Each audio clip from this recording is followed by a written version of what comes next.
에어비앤비 창업.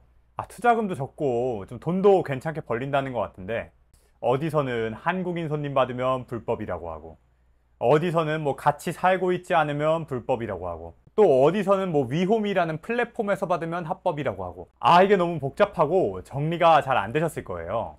사실 저도 예전에 이 경계를 명확하게 몰라가지고 불법으로 에어비앤비를 하다가 단속을 당한 적도 있거든요. 하지만 지금은 제가 확실하게 공부를 해서 합법 에어비앤비 두 개를 운영하면서 한 달에 1000에서 1300만 원 사이 매출액을 내고 있어요. 오늘 영상에선 저와 같은 어려움을 겪고 있는 정말 에어비앤비 왕초보분들을 위해서 도대체 합법 에어비앤비가 뭔지, 뭐 어디서부터가 불법인 건지 좀 이런 가장 기초적인 내용들을 명확하게 알려드리려고 하니까요. 영상 꼭 끝까지 봐주세요. 자, 우선 첫 번째, 도대체 합법 에어비앤비가 뭐고 어디서부터가 불법인 걸까? 이걸 얘기하려면 우선은 이 숙박업에 대해서 좀 간략하게 알아야 돼요. 우리가 숙박업이라고 하면은 뭐예요? 보통 모텔이나 호텔을 생각하죠. 그런데 문제는 뭐예요? 모텔이나 호텔은 비싸잖아요. 내가 모텔 하나를 어떻게 사요? 내가 호텔 하나를 어떻게 사요?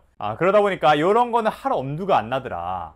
그래서 사람들이 좀 돈을 조금 쓰면서 숙박업을 할 수 있는 방법을 찾기 시작한 거예요. 그리고 그게 바로 이 에어비앤비입니다. 이 에어비앤비에서 숙박업을 한다는 것도 네 가지 종류로 또 나뉘어요. 1번 외국인 관광 도시민박업, 2번 농어촌 민박업, 3번 한옥체험업, 4번 무허가 숙소. 하나하나 설명을 드려볼게요. 일단 첫 번째, 이 외국인 관광 도시민박업이 우리가 보통 합법 에어비앤비를 한다 라고 할 때 이야기를 하는 거예요. 그래서 요거의 특징은 뭐냐면 외국인 자가 들어가 있잖아요. 뭐냐면 외국인만 손님으로 받을 수 있다는 거예요. 그리고 이 도시라는 이 말이 들어가 있죠. 서울, 부산, 뭐 대전, 광주, 대구, 뭐 이런 도시 지역에서만 할 수가 있다. 그리고 세 번째로 민박이라는 얘기가 들어가 있죠. 이게 무슨 말이냐면 내가 살고 있는 집에서 할 수 있는 거다. 다른 말로는 뭐예요? 내가 거주를 하고 있는 집에서만 할 수 있다. 그래서 우리가 뭐 한국인 손님 받으면 불법 아니냐라고 했을 땐 요게 걸리는 거죠. 외국인 손님만 받아야 되는데 한국인 손님 받은 거 아니냐? 그러니까 불법이다. 그리고 집에서 같이 살지 않으면 불법이 아니냐? 이것은 요 민박에서 나오는 거예요. 아니, 민박업이니까 집에서 같이 거주를 하고 있어야지 합법인 건데 그러지 않으니까 불법인 거 아니냐라는 말이 나오는 거예요. 자, 두 번째, 농어촌 민박업. 이것도 똑같아요. 농어촌이 뭐예요? 시골 지역, 가평, 양평, 아니면 뭐 어디 뭐 산골, 시골 마을, 아니면 뭐 제주도, 이런 시골 지역에서만 할 수가 있다. 두 번째로 민박자가 들어가 있으니까 뭐예요? 이것도 거주, 집주인이 이 숙박시설에 같이 살고 있어야 된다. 이 두 가지 조건이 붙는 거예요. 세 번째로 한옥체험업. 요거는 한옥자가 들어가 있죠. 그러니까 한옥에서만 할 수 있는 숙박업이다. 대신에 다른 제한 조건은 없다. 마지막으로 무허가 숙소라고 되어 있죠. 이게 이제 우리가 보통 불법 에어비앤비라고 부르는 건데 원래는 우리가 이렇게 숙박업을 하려면 뭐 모텔도 그렇고 호텔도 그렇고 아니면 위에 이 뭐 민박업들, 한옥체험업 이런 것도 그렇고 전부 다 구청에서 허가를 따로 받아야 돼요. 근데 이렇게 구청의 허가도 받지 않고 자기 맘대로 방 꾸며놓고 사진 찍어가지고 에어비앤비의 홈페이지에다가 올려가지고서는 영업을 멋대로 하는 사람들이 있더란 거죠. 그게 바로 이 무허가 숙소고 보통 우리가 불법 에어비앤비다 라고 얘기를 하는 겁니다. 이 세 가지에 대해서 제가 좀 더 자세히 허가 요건을 설명해 놓은 거는 다른 영상 하나 있으니까 그 영상 좀 참고해 보시고요. 오늘은 그러면 일단 우리가 고민하는 이 외국인 관광 도시민박업에 대해서만 얘기를 해볼게요. 우리가 왜 외국인 관광 도시민박업을 창업을 하려고 하냐? 농어촌 민박업은 돈이 꽤 들어요. 이거는 어쨌든 뭐 시골, 가평, 양평, 뭐 제주도 이런 데 있는 예쁜 펜션을 만드는 거잖아요. 아예 그냥 집 하나를 통째로 전부 다 예쁘게 꾸미고 막 인스타 감성 나오게 막 안에다가 막 자쿠지도 설치하고 막 마당도 이렇게 예쁘고 이래야지 장사가 되잖아요. 그러니까 이거 돈이 많이 들어요. 농어촌 민박업은 보통 뭐 아무리 못해도 1억, 그리고 뭐 보통은 한 3억 정도까지 이렇게 투자비가 들어요. 그러다 보니까 이거는 사람들이 창업하려면 쉽지가 않은 거죠. 두 번째로 한옥 체험도 마찬가지예요. 일단 한옥을 구하는 것부터가 너무 힘들고 한옥을 지으려고 하면 또 돈이 엄청나게 많이 들어가요. 그러다 보니까 이 한옥 체험업도 사람들이 허들이 높아서 잘 하지 않는다.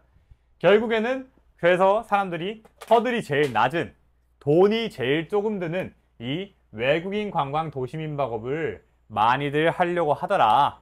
이렇게 설명을 드렸고요. 자, 그럼 외국인 관광 도시민박업에서 이 요건이 3개가 있었잖아요. 외국인만 받아야 되고, 도시 지역에서만 해야 되고, 거주를 해야 된다. 이 3가지 요건에 대해서 또 좀 자세하게 말씀을 드려볼게요. 우선 첫 번째, 외국인만 받아야 되는 거 아니냐? 이거 같은 경우에는 원칙적으로 외국인을 안 받으면 문제가 되는 게 맞습니다. 하지만 한국인 손님을 합법적으로 받을 수 있는 방법도 있어요. 그게 뭐냐면 위홈이라는 플랫폼을 이용을 하는 건데요. 이 위홈 플랫폼이 한국에서 만든 에어비앤비라고 생각을 하시면 돼요. 그러다 보니까 우리 국내 기업이니까 특혜를 주겠다. 위홈이란 플랫폼에서는 한국인 손님을 받아도 불법이 아니고 100% 합법으로 해주겠다라고 정부가 이제 얘기를 한 거거든요. 대신에 이거는 이제 서울이랑 부산에서만 가능하고요. 다만 이제 옆에 기사를 띄워드릴 텐데 최근에 정부가 뭐 위홈 이런 거 상관없이 한국인 손님을 모든 외도민 숙소에서 다 받을 수 있게 해주겠다 발표를 했던 적이 있어요. 다만 지금은 이제 다른 뭐 모텔, 호텔 이런 숙박업계의 반발로 연기가 되긴 했는데요. 어쨌든 간에 저런 걸 보면은 이 서울, 부산 말고 다른 지역으로 점차 한국인 손님 받은 걸 확대시키려고 하는 게 보이고 있고요. 두 번째, 민박업이니까 거주를 같이 해야만 합법인 거 아니냐. 이거 같은 경우에는 거주를 같이 하지 않는다고 불법인 건 아닙니다. 예를 들어서 고속도로에서 과속을 하면 어떻게 해요? 과태료가 나오죠? 아니면 그 주차를 아무 데나 하면 어떻게 해요? 과태료가 나오죠? 자, 반면에 음주운전을 하면 또 어떻게 돼요? 음주운전을 하면은 벌금이 나와요. 이게 무슨 말이냐면은 둘 다 우리가 어떤 규칙을 어긴 거긴 하지만 밑에 벌금이 나오는 건 뭐예요? 형법으로 처벌이 돼서 빨간 줄이 그어지는 거고 이 위에 주차 위반 딱지를 내거나 속도 위반 딱지를 내는 건 뭐예요? 그 빨간 줄까지는 아니지만 잘못했으니까 돈을 내세요 라고 하는 거잖아요. 이 거주 요건을 지키지 않으면 과태료가 나옵니다. 그래가지고서는 너 지금 막 빨간 줄 갈 것까지는 아닌데 어쨌든 간에 뭐 주차를 길가 아무 데나 해놓은 것처럼 잘못한 거잖아. 그러니까 좀 이렇게 과태료를 내 라고 하는 거고요.